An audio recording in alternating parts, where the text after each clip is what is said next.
जय सद्गुरू. प्रत्येक मनुष्याच्या मनात स्वप्न हे येतच असतात.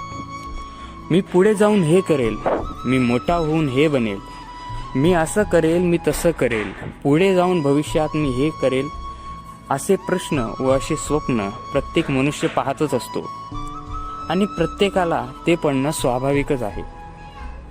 मग ह्या बाबतीतही प्रश्न पडत असतात की नेमके आपले स्वप्न आपण कोणाला सांगावेत व कोणाला नाही. तर याचा सोपा उपाय, आपण आपल्या भविष्यात काय करणार आहोत हे आपण आपल्या घरच्यांना म्हणजेच आपल्या आई वडिलांना नक्की सांगायला हवं. कारण की तेच तुमच्या आयुष्यात आलेले तुमचे पहिले गुरु आहेत. मग त्यांना जर आपण सांगितलं तर ते आपल्याला उचित मार्ग नक्कीच सांगतील की हो, तू असं असं नक्की करू शकतोस, तू हे नक्की करू शकतो. कारण आपल्यापेक्षा जास्त अनुभव आपल्या आईवडिलांनाच असतो. म्हणून आयुष्यात आपण आपली स्वप्न सर्वात पहिले कोणाला सांगायला हवी तर ते असतात आपले आई वडील. नंतर खूप लोकांचे म्हणणे असेही असते की आपल्या शत्रूला आपले स्वप्न नाही सांगू. पण इथे एक स्वप्न आपण सांगू शकतो.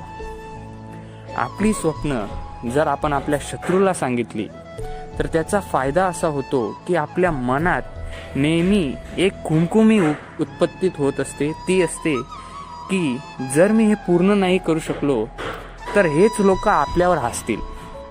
म्हणजे जर तुम्हाला डॉक्टर बनायचं आहे आणि तुम्हाला माहिती आहे की ह्या माणसाचे आपल्याबद्दलचे विचार चांगले नाहीत आणि त्याच्याजवळ जर जाऊन तुम्ही हे सांगितलं की मी पुढे होऊन डॉक्टर नक्की बनणार, आणि हे जर तुम्ही छाती ठोकपणे सांगितलं तर उद्या उठून जेव्हाही तुमच्या मनात हा विचार येईल आणि जेव्हाही डॉक्टरच्या कोणत्याही परीक्षेबाबत किंवा कोणत्याही क्षणाबद्दल तुमचं मन जेव्हा डळमळीत होईल ना, त्यावेळेस तुमच्या मनात एक विचार नक्की राहील की नाही, आपण त्या माणसाला छातीटोकपणे सांगून आलेलो आहे की मी डॉक्टर बनणार.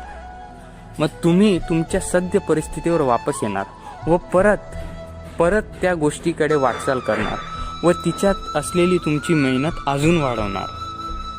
म्हणून स्वप्न सांगावी तर या लोकांना नक्की सांगावी.